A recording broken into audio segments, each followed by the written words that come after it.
प्यारे दोस्तों, जब यूपी के एक गांव में इच्छाधारी नागिन ने दिया एक बच्चे को जन्म, लेकिन गांव वालों ने कर दी एक गलती। फिर इच्छाधारी नागिन ने गांव वालों के साथ जो किया, उसे देखकर गांव वालों के भी होश उड़ गए। दोस्तों, यह सारा वाक्य आगे आपको वीडियो में बताएंगे। वीडियो में आगे बढ़ने से पहले आपसे हमारी गुजारिश है कि अगर आपने अभी तक हमारी वीडियो को लाइक नहीं किया तो वीडियो को लाइक जरूर करें और हमारे चैनल को सब्सक्राइब करके बेल आइकन जरूर दबा दें। तो चलिए शुरू करते हैं। दोस्तों, यह चमत्कारिक घटना है एक उत्तर प्रदेश के छोटे से गांव कहरगढ़ की। दरअसल यह घटना घटित हुई राहुल जी के साथ, जब राहुल आज से 5 साल पहले एक साधारण किसान का जीवन व्यतीत कर रहे थे। जंगल में अपनी बकरियों को चराने जाया करते और खेती बाड़ी का काम किया करते। एक दिन बकरी चराते हुए जंगल के थोड़ा और अंदर निकल गए। इसी जंगल में एक इच्छाधारी नागिन अपने नाग के साथ उसी पेड़ के नीचे रहा करती थी। नागिन गर्भवती थी। शाम का वक्त था। जब राहुल उस पेड़ के पास से गुजरा तो उसे वहां एक तेज चमकती हुई चीज दिखाई दी, परंतु वह साथ ही नाग नागिन भी थे।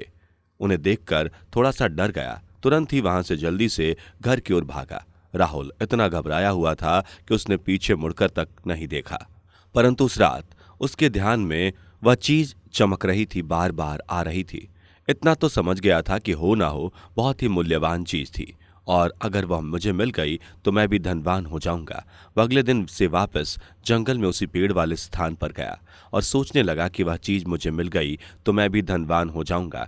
कुछ दूर खड़े होकर नागिन को देखने लगा।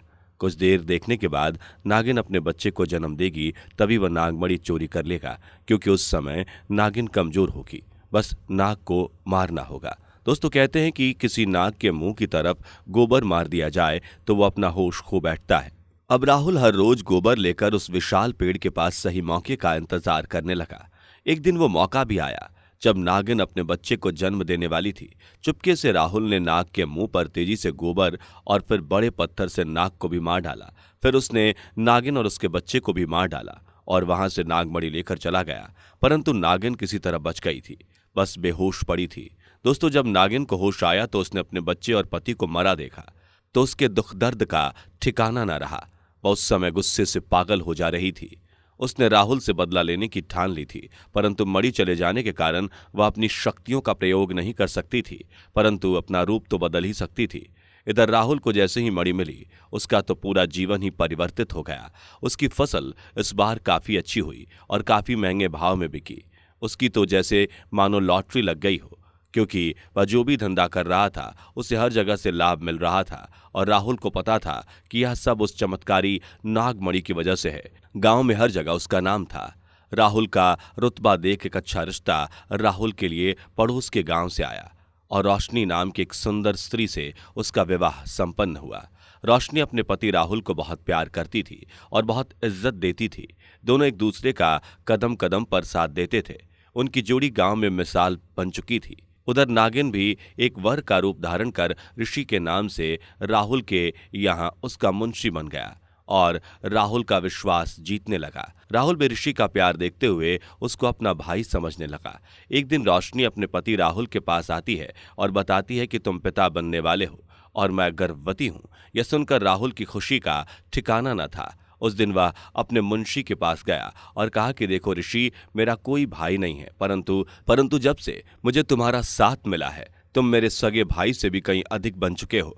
आज मैं बहुत खुश हूँ और आज मैं अपनी पत्नी और तुम्हें एक खास जगह लेकर जाना चाहता हूँ, क्योंकि मेरा इस दुनिया में तुम लोगों के अलावा और कोई नहीं है। और वह अपनी पत्नी और ऋषि को एक कार में बिठाकर गांव के कोने में जाकर एक छोटी सी कुटिया के पास रोकता है और बताता है कि जब मैं छोटा था तो उसकी माँ की जान उसे जन्म देते हुए इस कुटिया में चली गई थी। उसके पिता तो पहले ही गुजर चुके थे। एक बूढ़े बाबा ने उसकी माँ को वहीं दफना दिया था और राहुल को उसी बूढ़े बाबा ने पाला था। राहुल बताता है कि जब भी उसके साथ कोई बुरी घटना घटती या वह दुखी होता तो वह बस इस कुटिया के पास चला आता है और यहाँ उसे एक अनोखे सुकून का एहसास होता है। राहुल आगे बताता है, तुम दोनों को इसलिए लेकर आया हूँ क्योंकि अब तुम दोनों मेरी जिंदगी का एक अहम हिस्सा बन चुके हो। दोस्तों, यह सुनकर सभी की आंखों में पानी आ जाता है। कुछ देर रुकने के बाद जब वह पहाड़ी से होते हुए घर की तरफ जाते हैं, अचानक उनकी गाड़ी पर एक बड़ा सा पत्थर आकर टकराता है और गाड़ी को जोर का झटका लगता है, जिसके कारण राहुल तो कार में ही फंसा रहता है, परंतु उसकी पत्नी रोशनी कार के बाहर एक पेड़ पर अटक जाती है। उस पेड़ के नीचे ही बहुत गहरी खाई होती है। दोस्तों, रात कार्तिक पूर्णिमा की थी। ऋषि अपनी शक्तियां पाकर एक नागिन का रूप धारण कर लेता है। राहुल ऋषि को देखकर चौंक जाता है, क्योंकि वो नागिन में बदल गया था।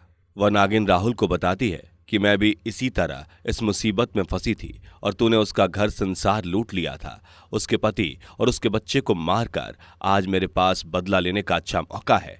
राहुल घायल गाड़ी में फंसा हुआ था। रो रो कर नागिन को बोलता है कि तुम भले ही मेरी जान ले लो, परंतु मेरी पत्नी गर्भवती है, उसे छोड़ दो। परंतु नागिन को अपनी वही स्थिति याद आ जाती है।